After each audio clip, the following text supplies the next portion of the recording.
you would have voted to kill him. Do not shake your head. Do not reach for the comfortable distance of history and tell yourself you would have been different. You would not have been different. You would have sat in that assembly in 399 BC, surrounded by 500 of your neighbors, your colleagues, your friends, people you respected, people whose opinions shaped your own, and you would have raised your hand. Guilty, not because you were evil, not because you were stupid, not because you had failed to think the matter through, because you are human, and humans have always killed the people who make them uncomfortable. They just find different names for it in different centuries.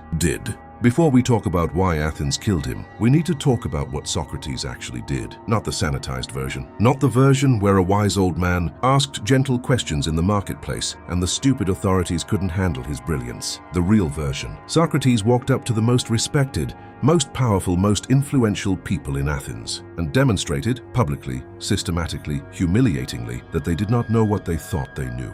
The generals who had commanded armies, the politicians who had governed the city, the poets whose work defined Athenian culture, the craftsmen who took pride in their expertise. He approached them one by one, asked them to explain the thing they claimed to understand, and then, in front of witnesses, exposed the fact that their understanding was hollow, not privately, not gently, publicly. And then he did it again and again and again. For decades, he had young followers who watched this happen and found it hilarious, which meant that the most powerful men in Athens were being publicly humiliated, while a crowd of young men laughed. Now, I want you to stop thinking about this as a philosophical exercise and start thinking about it as a social reality. Because what Socrates was doing was not merely asking questions. He was destroying reputations. He was dismantling authority. He was taking the people who ran the city, the people whose confidence was the foundation of their ability to lead, and showing everyone watching that the confidence was a performance built on nothing. You tell me how long any society in human history would tolerate that. The charges were impiety and corrupting the youth. Most people read those charges as pretexts, as the authorities grabbing whatever legal language they could find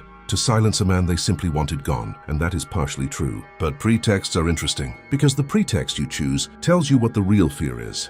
Impiety, he was challenging the gods, which meant he was challenging the foundations of Athenian identity, Athenian meaning, Athenian community. He was pulling at the threads that held the social fabric together and asking people to examine what was underneath. Corrupting the youth, he was taking the next generation and teaching them to question everything, to demand justification for authority, to refuse to accept inherited wisdom without examination. In other words, he was creating a generation of people who would not simply comply. Think about what that means. Not to the authorities, though it terrified them, to the ordinary citizens of Athens, to the people who would sit in judgment. Their children were being taught to question them, to expose their assumptions, to refuse to inherit their certainties. The fathers of Athens were being shown their own children, looking at them the way Socrates looked at everyone, with the cold, patient, devastating question, "But do you actually know what you think you know? You tell me if you would vote to acquit." Here is where it gets darker. Because Socrates did not help himself. He stood before the jury of 500 men, with his life in the balance, and he did not apologize.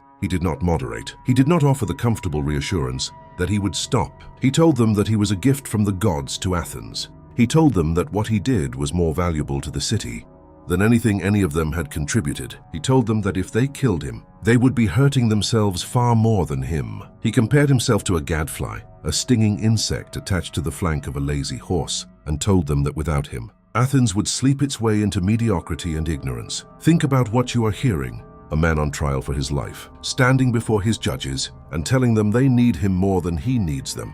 A man being accused of arrogance, responding with what can only be described as the most elevated, serene, philosophical arrogance in the history of recorded thought. He was right. He knew he was right, and he refused to pretend otherwise, even to save his own life. Now, I want you to be honest with yourself. If you were in that jury, if you were one of the 500, and a man who had spent decades humiliating people like you was now standing before you, telling you that you needed him, that you were the problem, that your judgment was inferior to his, what would you do? You would vote to kill him, not out of stupidity, out of something far more fundamental, out of the specific human rage that comes from being told the truth by someone you cannot bear to be indebted to. Here is the mechanism that killed Socrates, and here is why it is still running. Right now, in your life, human beings derive their sense of self from the belief that they understand the things that matter, not facts. Not technical knowledge, the moral things, what is just, what is good, what kind of person they are. This belief is not merely intellectual,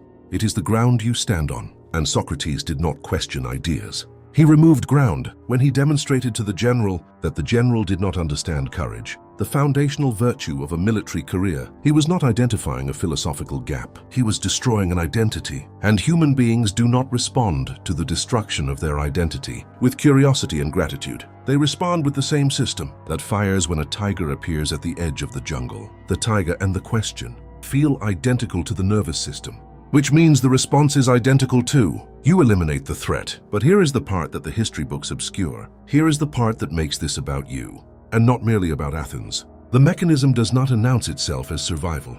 It does not announce itself as wounded pride, or identity under threat, or the blind reflex of a belief system that cannot survive examination. It announces itself as principle, as justice, as the protection of something important, and you believe it completely. The way the jury believed it, because that is what the mechanism does. It takes the wound, the specific, burning, unforgivable wound of being made to look foolish in public by someone you could not defeat who was clearly enjoying it, and it dresses that wound in language. That sounds like morality. We call it justice. We call it protection. We call it necessary. We wrap the wound in principle, and we act on the wound, and we tell ourselves and everyone else that we are acting on the principle. You have done this, not about Socrates, about someone in your life who made you feel small, and whom you eventually found a principled reason to destroy, or tried to. The charges change with the century. Impiety becomes something else. Corrupting the youth becomes something else. The language updates. The mechanism does not. Underneath all of it, all the dialogues, all the demonstrations, all the accumulated humiliations, Socrates was asking one question. How do you know? 3 words. The most dangerous question in human history. Not because it is unanswerable, because most of the time, when you apply it honestly to the things you are most certain about,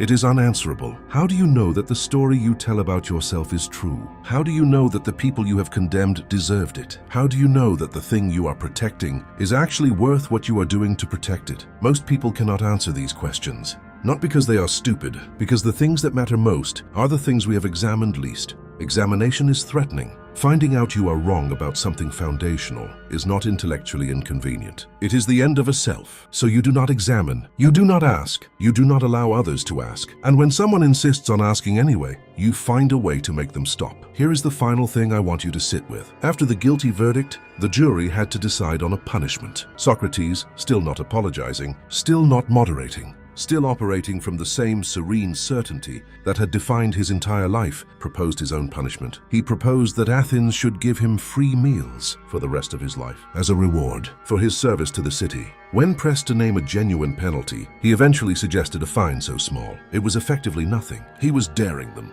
He was standing before 500 people who had just voted him guilty, and he was daring them to follow through. He was giving them every possible reason to choose the maximum penalty, and they did. 360 voted for death. And here is the thing that matters most about that final vote. More people voted for his death after his defense than had voted him guilty, which means his refusal to apologize, his refusal to moderate, his refusal to give the crowd the performance of contrition they needed, turned people who had voted to acquit into people who voted to execute. Let that sit for a moment. The thing that killed Socrates was not his philosophy. It was not his questions. It was not his influence on the youth of Athens or his relationship to the Athenian gods. The thing that killed Socrates was his absolute refusal to make the people judging him feel comfortable about judging him. He would not give them the story they needed to be the heroes of. He would not play the penitent so they could play the merciful. He refused to participate in the performance, and so they killed him. And they went home that evening and told themselves they had done what was necessary, what was right, what any reasonable citizen would have done. You would have voted to kill him. Not the cartoon you, not the worst version of you, the ordinary you, the social you, the you that exists inside communities and cares about belonging and feels the specific discomfort of a question that has no comfortable answer. That you, and sitting in that assembly, surrounded by neighbors, watching a man refuse to apologize for making you feel stupid, that you would have raised your hand. And the terrifying thing is not that you would have done it. The terrifying thing is that you would have believed you were right, because that is what the mechanism does. It announces itself as principle, as justice, as the protection of something important, and you believe it. We all believe it, every time. The only difference between you and the 500 is that you know what happened next. You know that history did not vindicate the jury. You know that the man they killed became the foundation of Western philosophy. You know what they did, and you would still have done it, because knowing is not the same as being different. The mechanism does not care what you know. Somewhere in your life right now, there is a person asking a question you have already decided is dangerous. You have already found the principle. You have already named the harm. You have already told yourself that silencing this is not what it is. The hemlock is already mixed. You just haven't decided whether to hand it over yet.